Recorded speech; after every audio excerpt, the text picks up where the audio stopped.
voilà. Alors, bonjour. Bienvenue dans ce 12e épisode d'Histoire d'attraction. J'empruntais justement le fameux train des sables pour vous rejoindre. Regardez-moi cette immense mer de sable. À certains endroits, on a l'impression qu'il y en a à perte de vue. C'est dans cette ambiance plutôt posée que je vous propose d'explorer l'histoire d'un certain parc d'attractions dont je viens déjà de mentionner le nom. Dans les précédents épisodes de cette deuxième saison de ce podcast, j'ai eu l'occasion de vous parler d'attractions aux décors spectaculaires servant à leur histoire et à leur univers.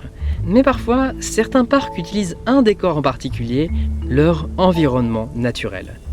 Et s'il y a bien un parc français qui est l'exemple de ce fait, c'est la Mer de Sable, le tout premier parc à thème du pays.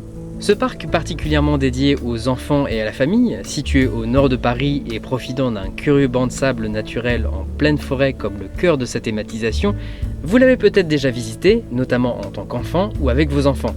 Mais connaissez-vous son histoire ? La Mer de Sable, qui a fêté l'année dernière ses 60 ans, a vu le jour grâce à un enchaînement d'événements particulièrement intrigants et a été depuis le sujet de péripéties tout aussi intéressantes. Afin de se pencher sur son histoire, il faut commencer par ceci, le sable. Et pour ce faire, je vous propose un gigantesque bond en arrière.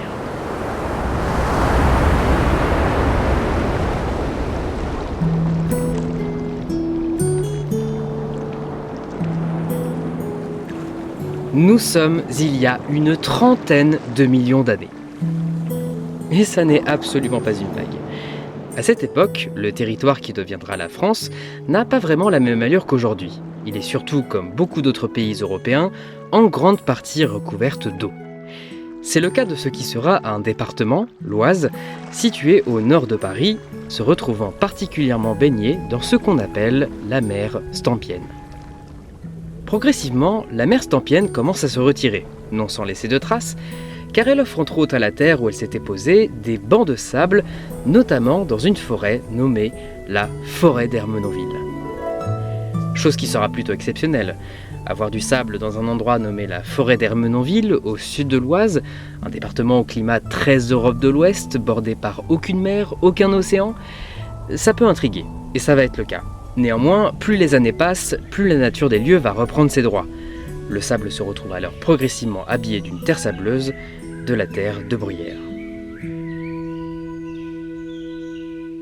Bon, ne vous inquiétez pas, si je vous en parle, c'est qu'un jour, forcément, une partie de ce sable caché va bel et bien revoir la lumière du jour.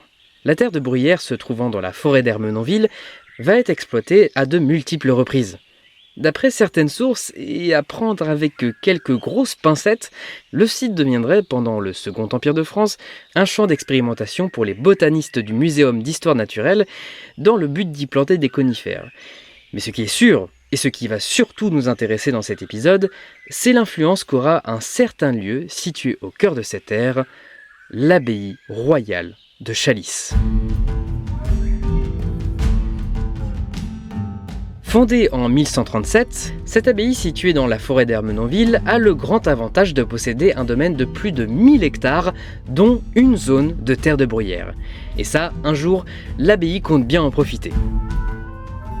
Des moines du lieu décident d'exploiter cette terre. Puis, en l'enlevant, en la défrichant, vous vous en doutez, la verdure va alors laisser place à une mer de sable qui était cachée depuis des milliers, des millions d'années. Une chose qui devient alors une véritable curiosité géologique au cœur de l'Oise. Dès 1850, ce domaine devient la propriété de Pamela Rose Ingerlo, plus communément appelée Madame de Vatry. Et cette dame va faire une rencontre qui va encore plus impacter notre fameuse histoire.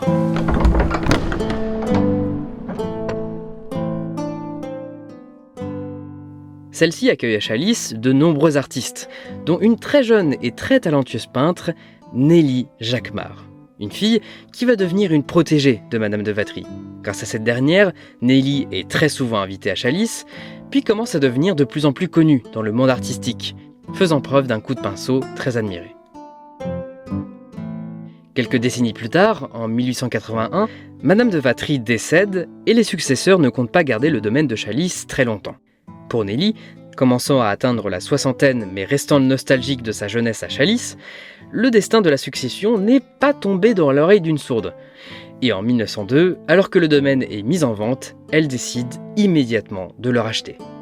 Un domaine dont elle peut alors enjouir la nostalgie qui s'y dégage, et ce pendant 10 ans, jusqu'à ce qu'elle quitte à son tour ce monde. Bon, c'est bien beau tout ça, mais vous vous posez sûrement la question de pourquoi je vous raconte l'histoire d'une talentueuse peintre propriétaire du domaine de Chalice. Eh bien parce que dans son testament, Nelly Jacquemart ne lègue pas le domaine à n'importe qui. Elle prend la décision de le léguer à l'Institut de France, un établissement public ayant pour but d'accueillir les 5 grandes académies nationales, comme l'Académie des sciences. Un legs qui ne sera pas sans conséquence, car cet endroit possédant la mer de sable, peu banale, qui devient un peu plus public, va alors attirer la curiosité de certains, dont un nouveau personnage qui rentre dans cette histoire, et c'est le moment pour moi de vous le présenter. Jean Richard, ce nom vous dit peut-être quelqu'un, il s'agit d'un acteur français très connu à la seconde moitié du XXe siècle. Se faisant un nom dans le monde du cinéma français grâce à de nombreux films dont il donne la réplique, il devient surtout célèbre avec son rôle du commissaire Maigret dans une série télévisée de plusieurs dizaines d'épisodes. Et à partir des années 50, Jean Richard voue un véritable amour pour l'Oise, la forêt d'Ermenonville et Chalice. Assez vite, passionné par le monde des animaux et du cirque, il décide d'y créer de l'activité touristique, avec entre autres un parc zoologique, le zoo d'Ermenonville, créé en 1956, qui aujourd'hui n'existe plus. Mais Jean ne va pas s'arrêter là, et c'est là où tout commence à se lier et à devenir très intéressant.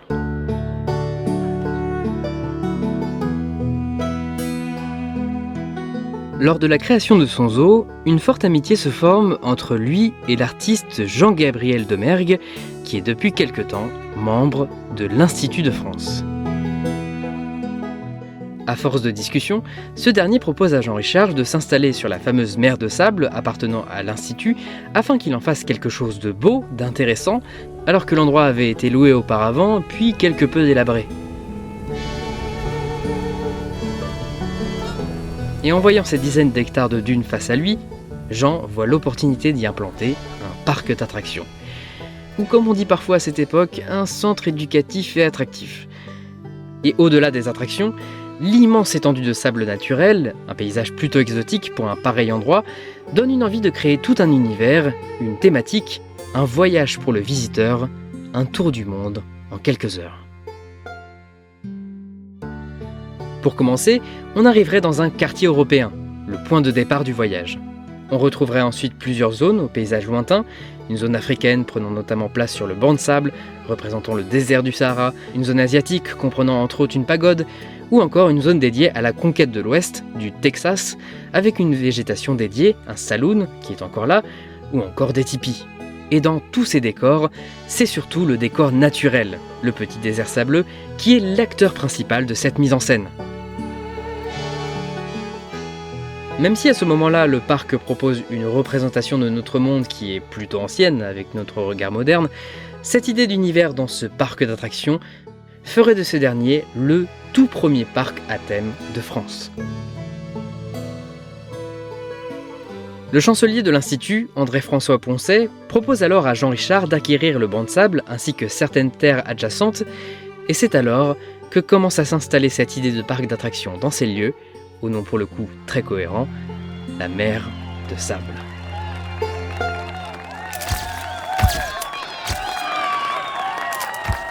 Avec certaines attractions, dont un toboggan de 38 mètres de haut qui en fait le plus haut de France, Jean Richard inaugure la mer de sable le 6 juin 1963, aux côtés de célèbres stars du cinéma français comme Jean Marais ou encore Maurice Chevalier, ce dernier étant l'invité d'honneur. Et 2 jours plus tard, le 8 juin, le parc ouvre officiellement ses portes au public.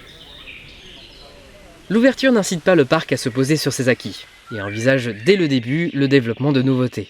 En 65, à l'autre bout de la zone sablonneuse, dans un endroit plutôt boisé, une nouvelle zone est inaugurée, la Forêt Enchantée, permettant aux enfants de voyager à travers les contes de Grimm. Une zone thématique ayant pas mal la cote à cette période dans les parcs d'attractions, certainement influencée par le célèbre Bois des Contes créé dans le parc néerlandais Efteling, que j'ai déjà eu l'occasion de présenter dans l'épisode 10 du podcast.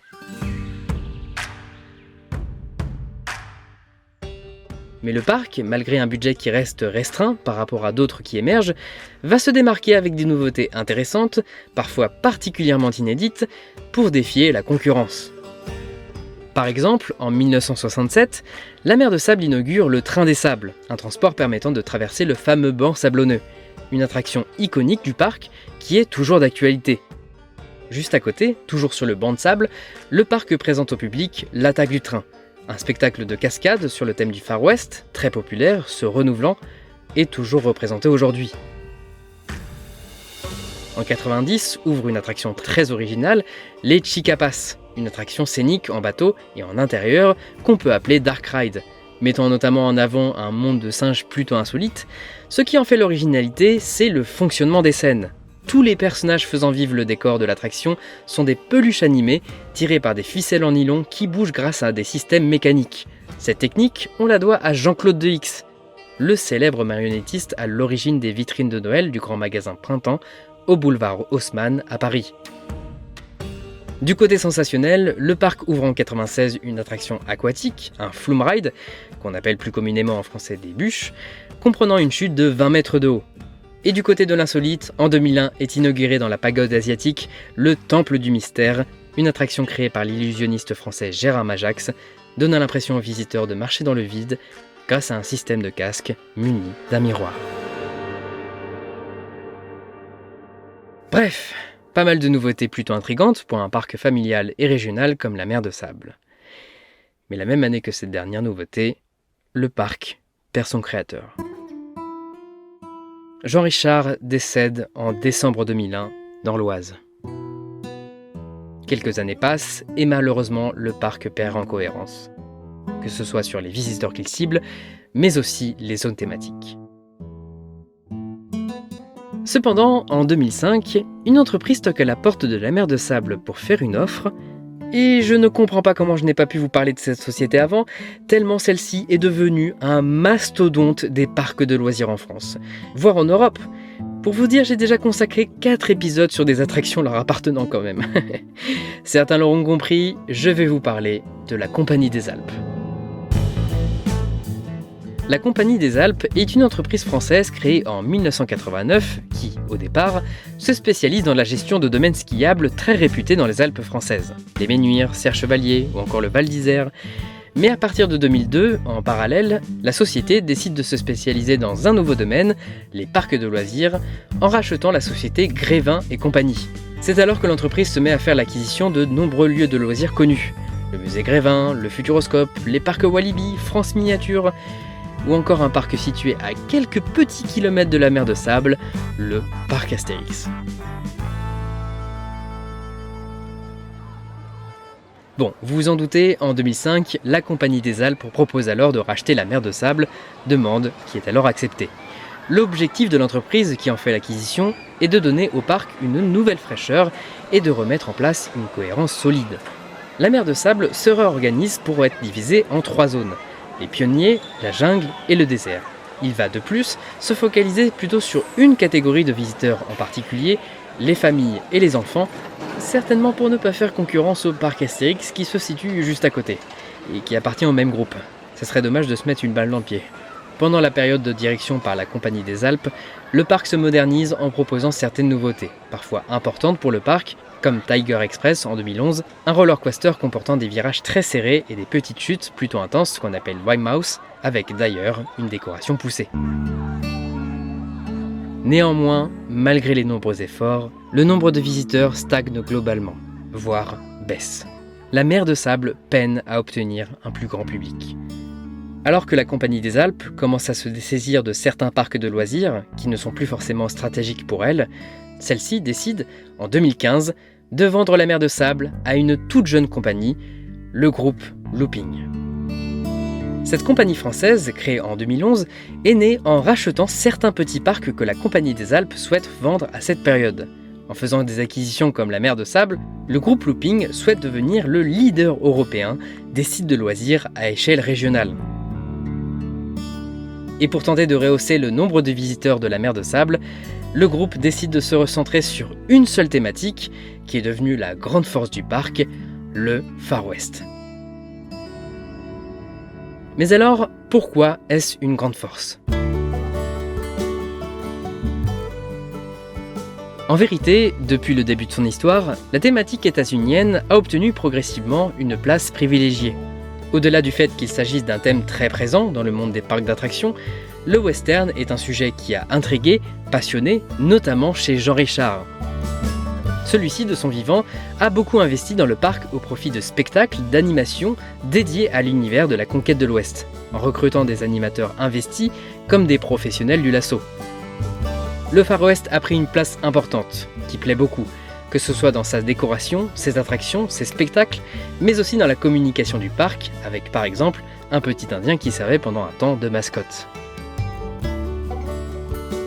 Après une période où le parc tentait de se diversifier de manière équilibrée sur différentes thématiques aventurières pendant la gestion par la Compagnie des Alpes, c'est en revenant un peu plus aux sources, en se focalisant sur un sujet qui a particulièrement marqué, plaisant notamment au public que le parc vise actuellement, que la mer de sable tente alors aujourd'hui de regagner sa popularité d'antan. Avec 3 zones américaines qui englobent désormais le parc, comme le désert du Nouveau-Mexique qui prend place sur le banc de sable, le canyon du Colorado ou encore la vallée des Mississippi, vous voyez, Mississippi, enfin bref, le parc tend progressivement à prendre une certaine cohérence sur une thématique majeure, tout en conservant le décor naturel de la mer de sable comme acteur principal.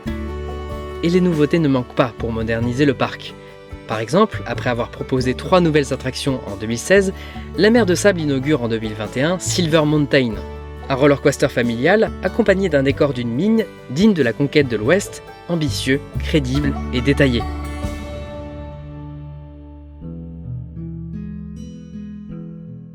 Et cette fois-ci, l'ambition paye. L'année suivante est l'année de la remontée pour la mer de sable. Le parc atteint en 2022 la barre des 400 000 visiteurs, soit 21% de plus qu'en 2019. C'est alors, après une période pleine de rebondissements, mais qui se termine particulièrement bien, que la mer de sable célèbre en 2023 ses 60 ans. 60 ans de péripéties, de créations inédites pour toute la famille, sur une terre pleine d'histoire.